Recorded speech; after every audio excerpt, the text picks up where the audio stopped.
নমস্কার,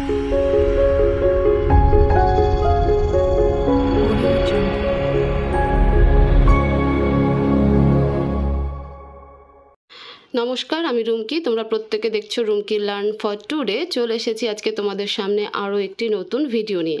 আজকের ভিডিওর বিষয়বস্তু হলো যে কেওয়াইসি এবং এফআরএস নিয়ে তোমাদের কিছু গুরুত্বপূর্ণ প্রশ্ন, যেটা র্যান্ডামলি আমার ইউটিউব কমেন্ট সেকশনে এসেছে। সেখান থেকে কিছু সিলেক্টেড কমেন্টকে নিয়েই আমি উত্তর দিতে চাচ্ছি। যদিও পার্সোনালি যতটা পেরেছি উত্তর দেওয়ার চেষ্টা করেছি, বাট মনে হলো যে একটা ভিডিও করে দেওয়া দরকার, কারণ এই প্রশ্নগুলো বেশিরভাগ দিদিদের জায়গা থেকেই এসেছে যে আমরা এই প্রবলেমগুলো কি করে সলভ করতে পারি। তো তোমরা সাথে থাকো, ভিডিওটাকে মন দিয়ে শোনো, তাহলে পরে তোমাদের কেওয়াইসি এবং এফআরএস নিয়ে যত রকম ডাউটস আছে সবটাই কিন্তু ক্লিয়ার হয়ে যাবে। আমি ভিডিওকে শুরু করছি। প্রথম যে কমেন্টটা নিয়ে আমি বলবো সেটা হলো, দিদি এফআরএস মানে কি আমি বুঝতে পারছি না, এফআরএস মানে একটু বুঝিয়ে বলবেন দিদি। এফআরএসকে যদি বলি, ফেস রিকগনাইজেশন সিস্টেম, যেটা আমরা একটা ফেস ভেরিফিকেশনের মাধ্যমে দিয়ে যাই। ঠিক আছে, অনেকেরই এটা প্রশ্ন থাকতে পারে যে এফআরএস আমরা বুঝতে পারছি না, কেন করানো হচ্ছে এফআরএস। তো এফআরএস কেন করানো হচ্ছে সেটা একটা আলাদাই টপিক, সেটা নিয়ে আমি অন্য একটা ভিডিও করে দেব। কিন্তু এফআরএসের ফুল ফর্ম হচ্ছে ফেস রিকগনাইজেশন সিস্টেম বা ফেস ভেরিফিকেশন। যদি আমরা সিম্পল ওয়ার্ডে বলি, মানুষের শংসাপত্র যেমন থাকে, আধার কার্ড, আইডেন্টি কার্ড, যেখানে আমাদের ফটো দিয়ে চেনানো হয় যে না এই ব্যক্তিরই এই আধার কার্ড, তো এটাও সেম সিস্টেম। ঠিক আছে, এটা একটা গুরুত্বপূর্ণ প্রসেস যার মাধ্যমে আমরা আগামী দিনে বেনিফিশিয়ারির আইডেন্টিফিকেশন করতে পারবো। এবার আমরা নেক্সট কমেন্টে যাব। কেওয়াইসি করেছি কিন্তু ফটো ক্যাপচার করিনি, এবার কিভাবে ফটো ক্যাপচারটা করব? পরে যদি করি ফটো ক্যাপচার অবশ্যই করা যাবে। কখনো কখনো এরকম হচ্ছে ফিল্ডে কাজ করতে গিয়ে যে সার্ভার হঠাৎ করে ডাউন হয়ে যাচ্ছে, বা র্যান্ডামলি সবাই একসাথে কাজ করছি জন্য সার্ভার বসে যাচ্ছে, তো কেওয়াইসি তো হয়ে যাচ্ছে কিন্তু ফটো ক্যাপচারের সময় আর হচ্ছে না। ফটো ক্যাপচার কেন হয় না, তার পেছনে ব্যাকগ্রাউন্ডও থাকবে, ক্যামেরা ধরার প্রসেসও থাকবে। ঠিক আছে, নেটওয়ার্ক ক্লিয়ার থাকতে লাগবে, সার্ভার ফ্রি থাকতে লাগবে, এই কারণেও কিন্তু ফেস ক্যাপচার হতে চাইছে না। তো এগুলোর কারণবশতই কখনো কখনো কেওয়াইসি হয়ে যাচ্ছে, এফআরএস বা ফটো ক্যাপচার হচ্ছে না। তো সেক্ষেত্রে আমরা পরবর্তীতে ফটো ক্যাপচার করতে পারি, কিন্তু কেওয়াইসি এবং ফটো ক্যাপচার যতক্ষণ কমপ্লিট না হবে ততক্ষণ সেই বেনিফিশিয়ারির কিন্তু কেওয়াইসিকে কমপ্লিট ধরা হবে না। এটাও তোমাদেরকে বুঝতে হবে যে আমি শুধু কেওয়াইসি করলাম তো আমার কমপ্লিট হয়ে গেল না। যতক্ষণ একজন বেনিফিশিয়ারির কেওয়াইসি এবং ফেস ক্যাপচার কমপ্লিট না হচ্ছে ততক্ষণ সেই বেনিফিশিয়ারির কিন্তু কেওয়াইসি কমপ্লিট ধরা হবে না। তো যদি কোনো এরকম সমস্যা হয়ে থাকে তাহলে অবশ্যই কেওয়াইসিকে করে নিয়ে পরবর্তীতে ফটো ক্যাপচার করতে পারবে। কিভাবে করবে? কেয়ার প্রোফাইলে যাবে, নামের উপর ট্যাপ করলে পরে প্রোফাইল খোলে এবং যেখান থেকে আমরা কেওয়াইসি প্রসিডিওর শুরু করেছিলাম সেখানেই দেখবে ফটো ক্যাপচারের ভেরিফিকেশন লেখাটা চলে এসেছে। লেখাই থাকবে যে KYC complete but photo capture incomplete বলে প্রসিডিওর লেখা থাকবে। সেখানে হাত দিলে পরেই একদম ক্যামেরা ওপেন হয়ে যাবে এবং তোমরা কিন্তু সেখান থেকে ফেস ক্যাপচার করতে পারবে। এবার নেক্সট কমেন্টে যাব। 3 নম্বর যে কমেন্টটা সেটা হলো আরেকজন দিদি করেছে, ম্যাম আমার একজন প্রেগনেন্সি মাদারের বয়স 40 বছর, ওই মাদারের আধারের সমস্ত ডিটেলস দিয়ে নিউ এন্ট্রি করতেই আধার ডিটেলস নট ভ্যালিড দেখাচ্ছে, এই প্রবলেমের সমাধান কি আছে? প্রথমত তোমরা আমাকে ম্যাম বলো না, আমি তোমাদেরই মতন একজন অঙ্গনওয়াড়ি কর্মী। দিদি বলো, বোন বলো, আমি বেশি খুশি হব। তো প্লিজ আমাকে ম্যাম বলবে না, এত বড় ডেসিগনেশন আমার নয়।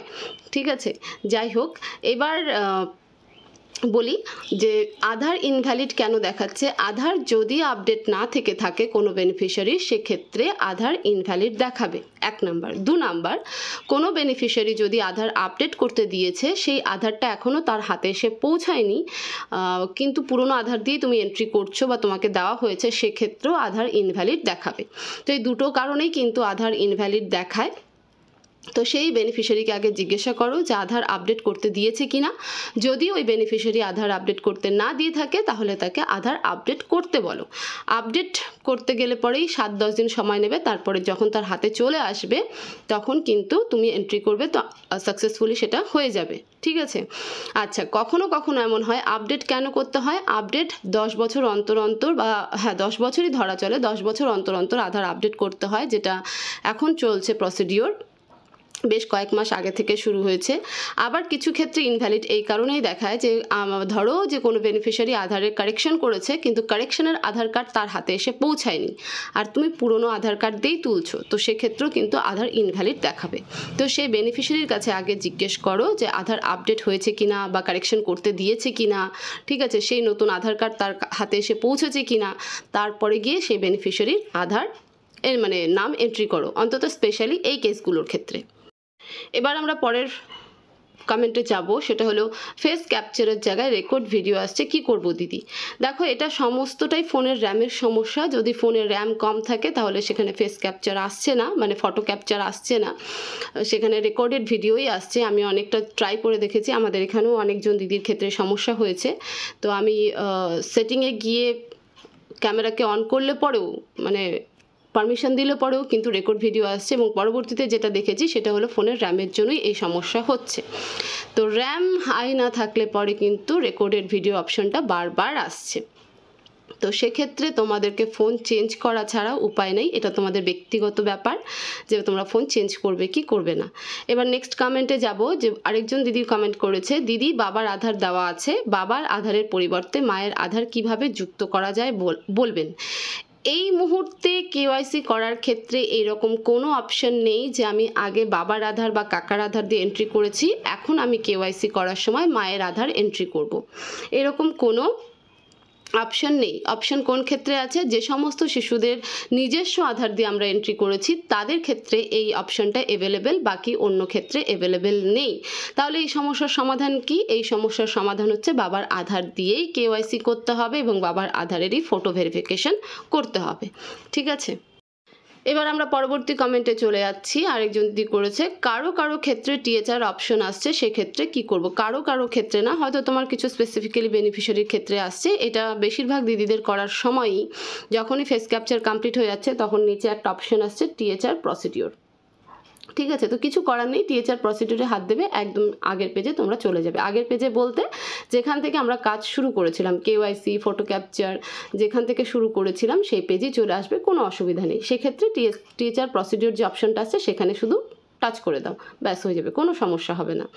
নেক্সট কমেন্ট হচ্ছে এফআরএস হচ্ছে না, এটা সমস্ত সার্ভারের প্রবলেম, এখানটাতে কারো করার কিছু নেই। গত 3 থেকে 4 দিন ধরে সেভাবে কোনো কাজ হয়নি পোষণ অ্যাপে, পোষণ অ্যাপ বসে গিয়েছিল, এবং তার আগেও তোমার হচ্ছে এফআরএস করতে গেলে পরেই ক্যামেরার জায়গায় পুরো সাদা পেজ চলে আসছিলো, কেওয়াইসি করতে গিয়ে পুরো একটা হোয়াইট পেজ চলে আসছিল। তো সেটা একদম সম্পূর্ণ সার্ভার বা সফটওয়্যারের প্রবলেম, সেখানে আমাদের কিছু করার নেই, তার জন্য কিছুক্ষণ অপেক্ষা তো আমাদেরকে করতেই হবে। এবার আমরা পরবর্তী কমেন্টে চলে যাচ্ছি। দেখো, আরেকজন দিদি কমেন্ট করেছে, যদি কোনো শিশুর আধার থাকে তাহলে কি মায়ের আধার লাগবে? ডেফিনেটলি লাগবে, কারণ শিশুর কেওয়াইসি করতে গেলে পরে মা বা বাবার আধার দিয়েই করতে হবে, শিশুর আধার দিয়ে কেওয়াইসি হবে না, ঠিক আছে। শিশুর আধার দিয়ে আমরা শুধু তাকে এন্ট্রি করতে পারি, আভা আইডি ক্রিয়েট করতে পারি, আপার আইডি ক্রিয়েট করতে পারি, কিন্তু কেওয়াইসি করার সময় এবং ফেস ভেরিফিকেশনের সময় মায়ের আধার বা বাবার আধারই লাগবে। শিশুর আধার দিয়ে আমরা কেওয়াইসি করতে পারবো না বা ফেস ক্যাপচার হবে না। তো শিশুর আধার দিয়ে যদি থেকে থাকে তাহলে সেক্ষেত্রেও মায়ের আধার লাগবে বা বাবার আধার লাগবে, ঠিক আছে। শিশু নিজস্ব আধার দিয়ে কেওয়াইসি হবে না। তো এই ছিল মোটমাট কিছু কমেন্ট। আশা করব যে তোমাদের এই কমেন্টগুলোই বা এই কোশ্চেনগুলোই বারবার উঠে এসেছে। তো ভিডিওটাকে ভালো করে শোনো, তাহলে পরে সমস্ত প্রবলেমের সলিউশন খুঁজে পাবে। আর এফআরএস কেন এত ইম্পর্টেন্ট হতে চলেছে সেটা নিয়ে আমি আলাদা একটা ভিডিও করে দেব। তো ভিডিওটাকে অবশ্যই শেয়ার করো, আরও দিদিদের কাছে পৌঁছে যাক, যাতে তারা তাদের মনের এই কোশ্চেনগুলোরও আনসার, ক্লিয়ার আনসার তারা পাক, ঠিক আছে, কোনো ডাউটস না থাকে তাদের। সেই কারণে ভিডিওকে প্রচুর শেয়ার করবে, ভিডিওকে লাইক করবে, কমেন্ট করবে, এবং চ্যানেলে নতুন হয়ে থাকলে চ্যানেলকে অবশ্যই সাবস্ক্রাইব করবে। সবাই ভালো থেকো, সুস্থ থেকো, দেখা হবে নেক্সট ভিডিওতে। Thank you so much.